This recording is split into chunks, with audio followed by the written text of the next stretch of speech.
Vicky stared at the letter for hours. She wanted to burn it, but something inside told her to keep it.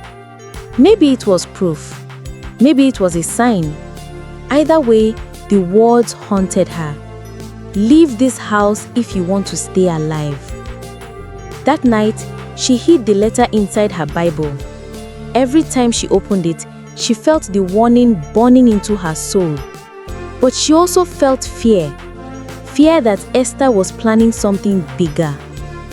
Grace begged her to leave the house immediately, but Vicky knew walking away without answers would only give Esther the victory she wanted. Vicky showed the letter to David, hoping he would finally open his eyes. But instead of being worried, he grew angry. "So now you're saying my own mother is trying to kill you?" he barked. Tears streamed down Vicky's face. "I'm saying someone in this house wants me gone, David. Please listen."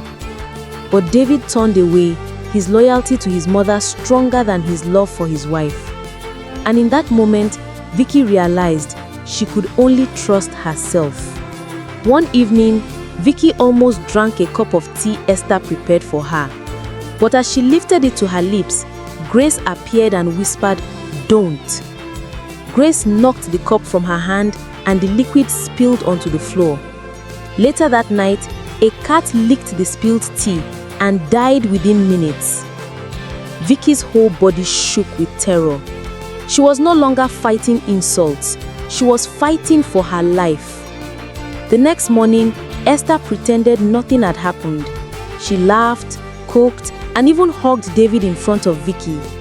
But every time her eyes met Vicky's, they carried a silent message. "I will break you. I will win."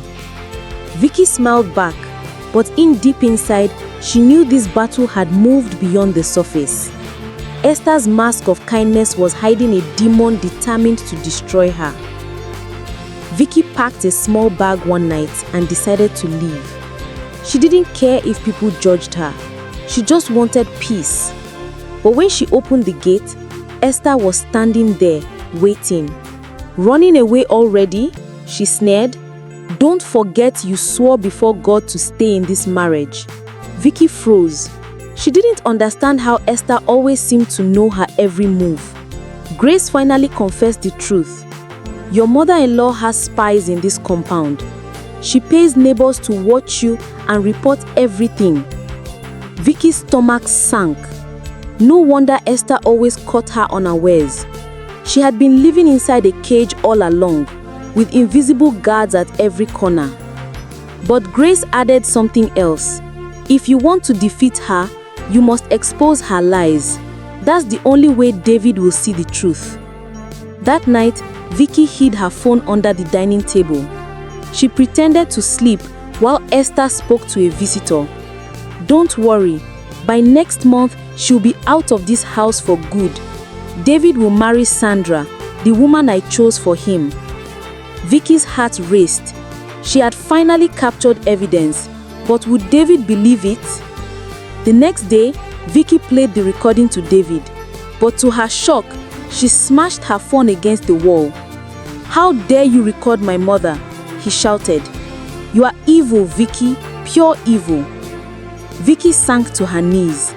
Not only had David ignored the truth, he had chosen to protect Esther even in the face of proof. Vicky began feeling weak and dizzy. After a hospital visit, the doctor told her that she had been pregnant but had lost the baby due to stress and poisoning. She wept bitterly in the hospital room, clutching her stomach. This wasn't just about her anymore. Esther's cruelty had stolen her unborn child. When she returned home, Esther smiled knowingly. "You see, God does not bless bad women with children." One morning, Grace didn't show up. Vicky went to her house, but the door was locked and neighbors said she had left overnight without saying goodbye. Vicky's heart sank. Grace was the only person who stood by her. Now she was gone, and Esther's shadow loomed larger than ever.